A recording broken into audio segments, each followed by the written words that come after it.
यदि आपको कॉन्स्टिपेशन होता है, पेट साफ नहीं होता है, हमेशा पेट कटता रहता है और अपचन रहता है, भूख ही नहीं लगती है, दिन भर काम करने को जी नहीं करता है, तो ये मुलेठी, मुनक्का और सौंफ इसका पानी पीजिए।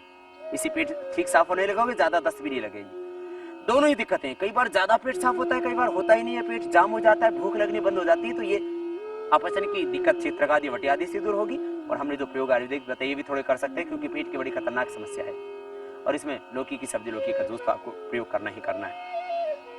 और यदि आप गुलाब के फूल, उनका गुलकंद बनता है, गुलकंद में क्योंकि मीठा ज्यादा, तो मीठा और घी से संग्रहणी आंख की प्रॉब्लम बहुत ज्यादा बढ़ती है, इसलिए आप गुलाब के फूल, सौंफ और मुलेठी इनको भी अकेला उबाल के ले सकते हैं, मुनक्का के बिना भी। और मुनक्का डाल करके लेंगे तो मुनक्का, सौंफ, मुलेठी और गुलाब के फूल, इनके लेने से आपका लीवर, आपके इंटेस्टाइन, ये सब स्वस्थ हो जाती है। फिर बाद में आप प्राणायाम करें। प्राणायाम के लिए सबसे पहले भस्त्रिका,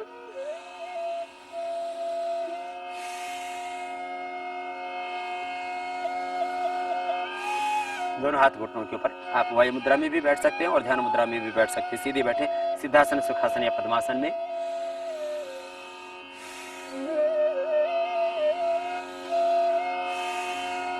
ये 2 से 5 मिनट कर लेना। शारीरिक श्रम से अल्सरेटिव कोलाइटिस ठीक होता है और कपालभाति प्राणायाम में सबसे ज्यादा फायदा करता है। और दूसरे कोई भी व्यायाम पूरी तरह से अल्सरेटिव कोलाइटिस को ठीक नहीं कर सकते, कोलाइटिस को ठीक नहीं कर सकते, आंव संग्रहणी को ठीक नहीं कर सकते। आयुर्वेद में भी कोई दवाई पूरी तरह से इस अल्सरेटिव कोलाइटिस को, आंव संग्रहणी की समस्या को ठीक नहीं कर सकती जब तक कि प्राणायाम ना किया जाए। तो ये भस्त्रिका प्राणायाम 2 से 5 मिनट। फिर कपालभाति मुख्य प्राणायाम है, इसको ठीक करने के लिए धीमी धीमी गति से करना। यदि अल्सर भी है तो, पेप्टिक अल्सर भी है तो धीरे धीरे करना, धीरे धीरे अपने आप आंतों के घाव भी भर जाएंगे। तेजी से करने से नुकसान हो सकता है, इसलिए धीरे धीरे करना।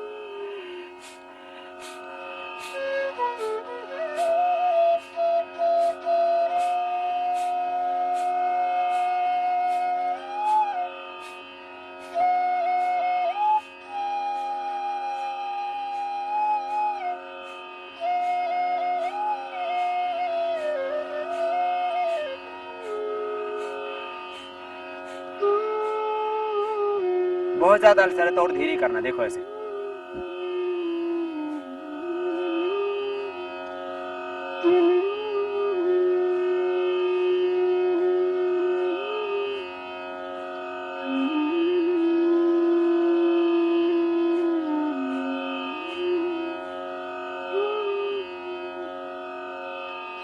इस तरह से आप कपालभाति धीरे धीरे बढ़ाएं, इससे गैस की प्रॉब्लम भी मिट जाएगी, अपचन भी मिट जाएगा, कॉन्स्टिपेशन भी मिट जाएगा, क्योंकि ये सब आपस में एक दूसरे से कॉर रिलेटेड है। पेट की सारी समस्याएं, गैस, कब्ज, एसिडिटी, फिर जो है आंव संग्रहणी, फिर अल्सर, ये सब प्रॉब्लम एक साथ होने लग जाती है। कपालभाति प्राणायाम भी करना, लेकिन कपालभाति के साथ साथ अपने खान पान को भी ठीक करना। अंकुरित अन्न लेना, अंकुरित अन्न खूब चबा चबा के खाएं, नहीं तो पेट में ऐसे ही निकल जाएंगे। फिर अपचन तो है ही, आंव संग्रहणी की। तो खास करके सबसे निर्दोष है अंकुरित अन्न में मूंग, उसमें थोड़ा सा आप मुनक्का साथ में लेते रहे तो पाचन ठीक रहेगा। चना थोड़ा भारी होता है, मूंगफली भारी होती है, बादाम भी भारी होते हैं, इसलिए अंकुरित अन्न में आप मूंग का प्रयोग करें। नाश्ते में आप पपीता लें, सेब लें, अमरूद बिना उसका बीज चबाए प्रयोग करें, तो इससे दस्त भी नहीं होगा। जो है थोड़ी मात्रा में, ज्यादा अमरूद खाने से पेट में गैस बनती है, उसके साथ थोड़ा सेंधा नमक और थोड़ा काली मिर्च का प्रयोग करते रहें। ज्यादा मसाले खाने से भी पेट खराब होता है, इसलिए ज्यादा मसाले भी मत खाया करो, लेकिन थोड़ी मात्रा में लेने से दिक्कत नहीं होती। थोड़ा सा आप यदि काली मिर्च और नमक के साथ अमरूद थोड़ी मात्रा में लेते हैं तो पेट के लिए अच्छा रहेगा। अमरूद कम मात्रा में, सेव, पपीता, चीकू, ऐसी चीजें लें। मुनक्का भिगो करके लें, काली द्राक्ष लें, ये पेट के लिए बहुत अच्छी है। और कपालभाति प्राणायाम साथ में करते रहें। आहार के ऊपर तो नियंत्रण करना ही पड़ेगा आपको, क्योंकि जीवन के 3 आधार हैं, आहार, निद्रा, ब्रह्मचर्य। आज तीनों ही आधार टूट रहे हैं। पाश्चात्य संस्कृति की ऐसी आंधी वही कि भारत का सांस्कृतिक राष्ट्रवाद, भारत की परंपराएं, भारतीय खान पान, भारतीय वेशभूषा, भारतीय भाषा, भारतीय परंपराएं टूट रही है। इसलिए दोबारा से हमें अपनी भाषा से, मातृभाषा से, मातृभूमि से जुड़ना पड़ेगा, अपने माँ बाप से जुड़ना पड़ेगा।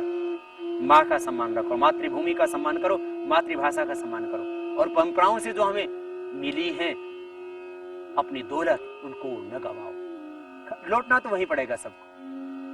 कपालभाति प्राणायाम फिर से करें।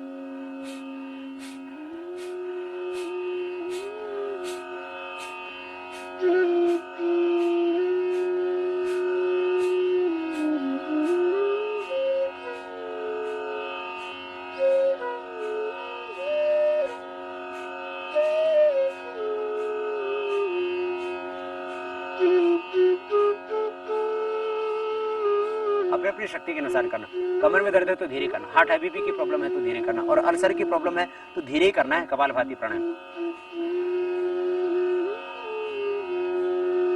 ऐसे करें। सुबह खाली पेट जवारे का रस भी पी ले। गेहूं के जवारे का रस अद्भुत औषधि है। कैंसर से लेकर के, हार्ट के ब्लॉकेज से लेकर के, जिनका हीमोग्लोबिन कम हो जाता है, जिनको अल्सर की प्रॉब्लम है, उनको बार बार क्या होता है, खून जाने से हीमोग्लोबिन कम हो जाता है। तो हीमोग्लोबिन की कमी पूरी करेगा गेहूं का जवारा। गेहूं के जवारे को पीजिए आप। और गेहूं का जवारा पीने से दस्त होता है तो थोड़ा सा मुक्ता शुक्ति और शंख भस्म दोनों को मिला लीजिए। मुक्ता शुक्ति शंख भस्म दोनों मिला लें 10-10 ग्राम, और आधा ग्राम शहद से चाट लें, तो फिर बार बार दस्त होने की शिकायत ही नहीं होगी आपको। और ये गेहूं का जवारा पीने से किसी किसी को पेट ज्यादा साफ हो जाता है। वैसे तो अक्सर जिनको आम संग्रह नहीं होता उनको कॉन्स्टिपेशन भी रहता, तो गेहूं का जवारा पीने से कॉन्स्टिपेशन भी ठीक होगा। लेकिन ज्यादा दस्त हो तो आप शहद से चाट के 5-7 मिनट बाद ये गेहूं का जवारा पी लेना, तो दस्त नहीं होगा। तो गेहूं का जवारा भी पेट की बीमारियों के लिए, आम संग्रहणी, कोलाइटिस, म्यूकस, सब प्रॉब्लम्स के लिए, एसिडिटी, हाइपर एसिडिटी के लिए बहुत अच्छा है। और इसके साथ एक बहुत अच्छा प्रयोग है ग्वारपाठे का, एलोवेरा का। इससे कॉन्स्टिपेशन भी मिटता है एलोवेरा से। पेट की सारी समस्याएं, ये डायबिटीज के लिए भी लाभदायक है, वात रोगों में भी फायदा करता है, और पेट की गैस भी नहीं बनने देता, एसिडिटी को पूरी तरह से मिटा देता है, और पेट के अंदर के घाव भर देता है, बाहर के घाव को भी ठीक करता है। चेहरे के ऊपर लगाओ तो चेहरे के ऊपर भी ग्लो आ जाता है। घृत कुमारी, एलोवेरा, उसका गुद्दा, इसकी सब्जी भी बना के खाई जाती है। ऊपर उसका छिलका उतार के और उसको कटिंग करके और थोड़ा सा नींबू डाल करके, और जो है बहुत अच्छी सब्जी भी बनती है इसकी, एलोवेरा की। इसकी बर्फी भी बन जाती है। दूध में धीरे धीरे पकाने से मावा निकाल करके उसकी बर्फी भी बनाइए, इंडाइजेशन भी नहीं होगा, आपको मिठाई भी खाने को मिल जाएगी। एलोवेरा, घृत कुमारी अपने आप में बहुत अच्छी औषधि है, इसलिए आयुर्वेद में कुमार आशावादी बनाया जाता है पेट की बीमारियों के लिए। मैं बता रहा था आपको, कुटजारिष्ट जैसे कूड़े से बनता है, वो भी पेट के लिए बहुत अच्छी औषधि है। जब इंडाइजेशन बहुत ज्यादा हो जाता है तो फिर कुटजारिष्ट के साथ में हम कुमारी आसव या पुनर्नवारिष्ट भी देते हैं। पुनर्नवारिष्ट शोथ को कम करता है, आंतों में जो सूजन आदि आ जाती है। कुमारी आसव पूरे पेट के समस्याओं को मिटाता है और भूख को जगाता है। आयुर्वेद में करोड़ों वर्षों से ये कुमारी आसव बनता है।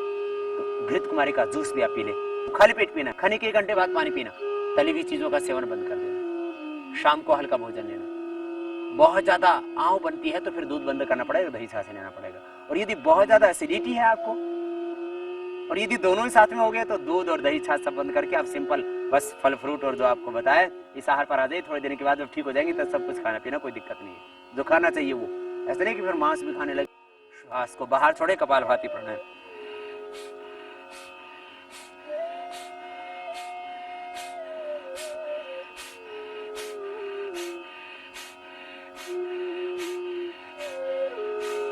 श्वास बाहर जाता तो पेट अंदर।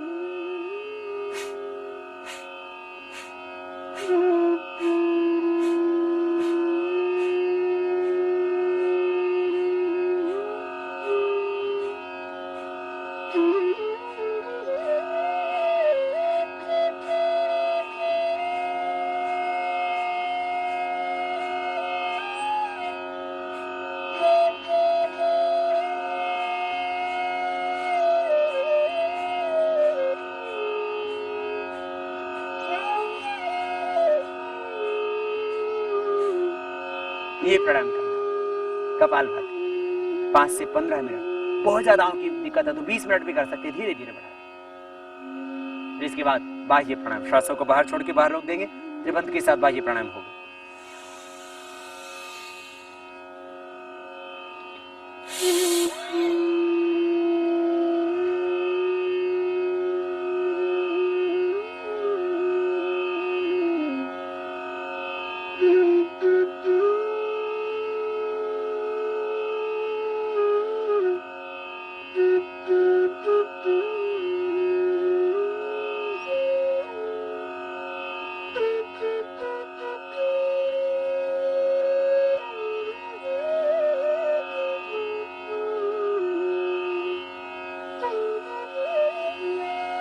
अंदर भर के बाहर छोड़ के बाहर रोक देते हैं।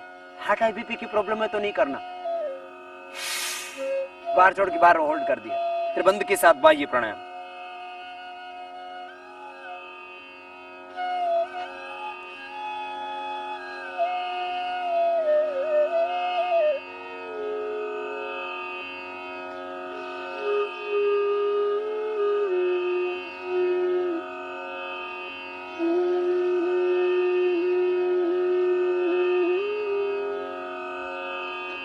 सर्वाइकल पेन है तो जालंधर बंद भी नहीं लगाना। थोड़ी को कंठकोप पे लगाना जालंधर बंद। पेट को सिकोड़ के पीठ से लगा देना उद्यान बंद। नाभि से नीचे वाले भाग को पर खींच के रखना मूल बंद।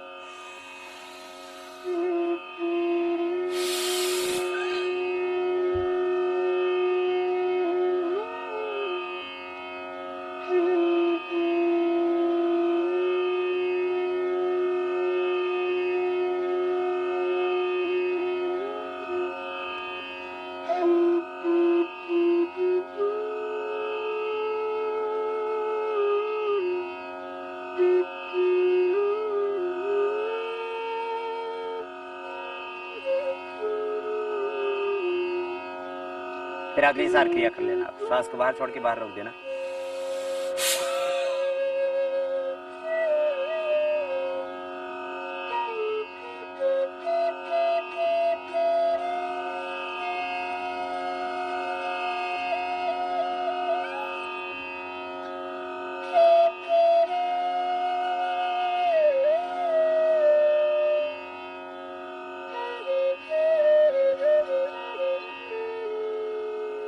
इस तरह से ये अग्निसार, श्वास को बाहर छोड़ के बाहर होल्ड कर दिया। धीरे धीरे पेट को अंदर खींचना, बाहर धक्का नहीं देना, अंदर खींचेंगे ढीला छोड़ेंगे। इस तरह से क्रिया होगी। एक बार फिर से आपको बता रहे हैं।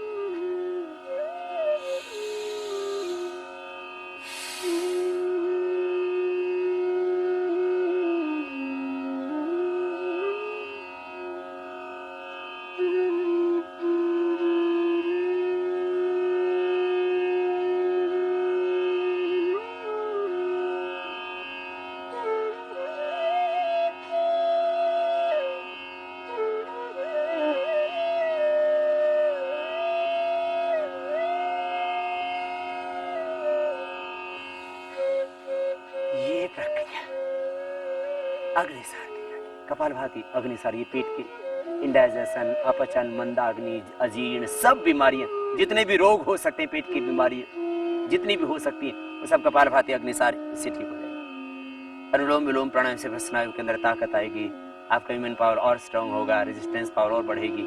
ये पूरी प्रक्रिया है। ये ज्यादा पेट की बीमारी में सबसे ज्यादा ये लाभ करता है। मंडूकासन, उत्तान पादासन और पवन मुक्तासन आदि और करवाएंगे। 7 आसनों में सब समाहित। 7 आसन, 7 प्राणायाम, 7 सूक्ष्म में पूरे व्यायाम की प्रक्रिया भी पूरी हो जाती है और पूरे शरीर को आरोग्य मिल जाता है और पूरे शरीर की पूरी एक्सरसाइज भी हो जाती है और पूरी चिकित्सा सब रोगों की। वैसे अलग अलग रोगों के ऊपर थोड़ा सा आपका ध्यान केंद्रित करने के लिए, उनसे संबंधित कुछ क्या खाना क्या नहीं खाना ये बताने के लिए और खास जानकारी देने के लिए हम ये प्रोग्राम आपको अलग अलग बीमारियों के बारे में अलग अलग देते हैं। वैसे 7 प्राणायाम, 7 आसन और 7 जो है व्यायाम, सूक्ष्म व्यायाम की क्रियाएं, 7 आसन, 7 प्राणायाम कर लेने मात्र से ही सारी बीमारियां मिट जाती है एक शब्द में। फिर ये देखो, अग्निसार क्रिया के साथ साथ कुछ एक्यूप्रेशर भी कर लेना। यदि आपको आंव संग्रहण की प्रॉब्लम है, सबसे ज्यादा लाभ करता है उसमें एक पॉइंट। यदि आंव संग्रहण की दिक्कत है तो आप ये पॉइंट दबा लेना। पिंडली दबाने से, पिंडलियों को दबाने से, उल्टा लेट जाए, दूसरा आदमी पैर के पंजे से आपकी पिंडली दबा सकता है। ये पिंडली, इन पिंडलियों को दबाना है। पिंडलियों को दबाने से आंव संग्रहणी, अल्सर, अल्सरेटिव कोलाइटिस, म्यूकस की प्रॉब्लम ठीक हो जाती है। पेट की कोई भी समस्या हो, पेट का चलना, बार बार दस्ताना, भूख नहीं लगना, जी मिचलाना, एसिडिटी, खट्टी डकारें, ये सब पिंडली दबाने से ठीक हो जाती है। पहले तो भव्य